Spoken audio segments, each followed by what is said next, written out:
ቢሆን የሚያኮራ ነገር ነው። ምንም መጥፎ ነገር የለበት። መጠበቅ ግን አለበት። መጠበቅ አለበት።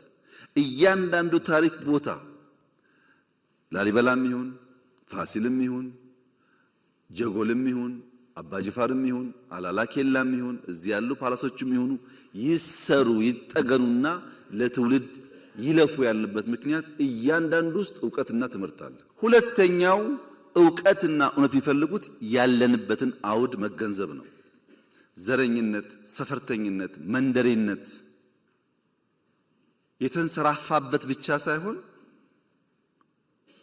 እንደ ካንሰር ሴል ነው ራሱን በራሱ እያዋለደ የሚሄደው። ባይዘወይ ሰዎች ዘረኝነት ሲባል ይሄ የኦሮሞ አማራ ወይም ጉራጌ ወላይታ ይመስላችኋል? እንደዛ አይደለም። እንደዛ አይደለም።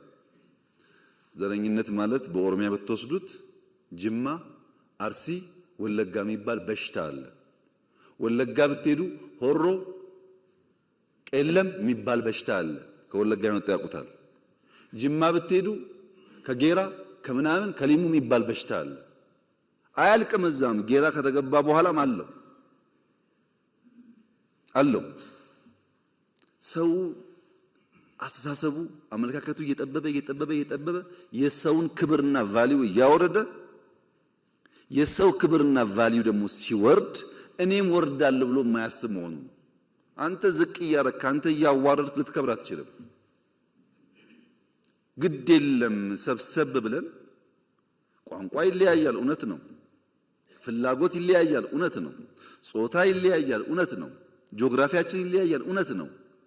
እነዚህን ተቀብለን ደግሞ አንድ የሚያደርገን በርካታ ቫልዩስ ስላሉ በእነሱ ጥላ ስር አብረን ሀገር እንስራ፣ ኤግዚስት እናድርግ። አሁን ያለው ዘመን ሰርቫይቫል በራሱ ከባድ ችግር ስለሆነ መሰብሰብ ያስፈልጋል ብሎ ማመን አለበት ሰው። ሶስተኛው ጉዳይ ግን ታሪክን ማወቅ አሁን ያለውን ችግር መገንዘብ ብቻ ሳይሆን መጪውን ዘመንም በተወሰነ ደረጃ መገንዘብና ለዛ መዘጋጀት ያስፈልጋል። ለምሳሌ ሳይንስ ሙዚየም ያያችሁት አርቲፊሻል ኢንተለጀንሱም ኤሮዳይናሚክሱም ስፔስ ላይ ያያችሁት አውሮፕላን ላይ ያያችሁት ገና የዛሬ 20 30 ዓመት ዓለም ይጠቀምባቸው ቴክኖሎጂዎች እኮ እዛ ውስጥ አሉ። ለምሳሌ ኤርባስ ገና በ2050 ነው አየር ላይ የሚውለው።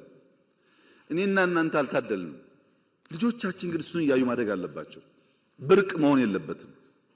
ትናንት ያያችሁት አብዛኛው ነገር እዚህ አካባቢ ያለው ሂስቶሪካል ነገሩ ጫካን ጨምሮ በበጀት የሚሰራ ስራ አይደለም።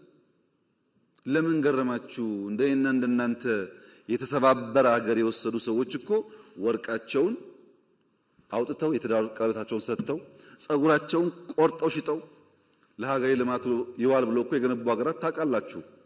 ታሪክ ከእናንተ በላይ ማን ያውቃል? አሉ እኮ ሀገራት በቃ ድህነት ልመና ይበቃናል፣ ያለንን ሰጥተን ተክተን ልጆቻችን ከልመና ይውጡ ያሉ እኮ አሉ። መወሰን አለብን። የተረከብነው ሀገር ዕዳ፣ ድህነት፣ ችግር የተከፋፈለ ነው። እሱን ደጋግመን ብናወራ ውጤት የለውም።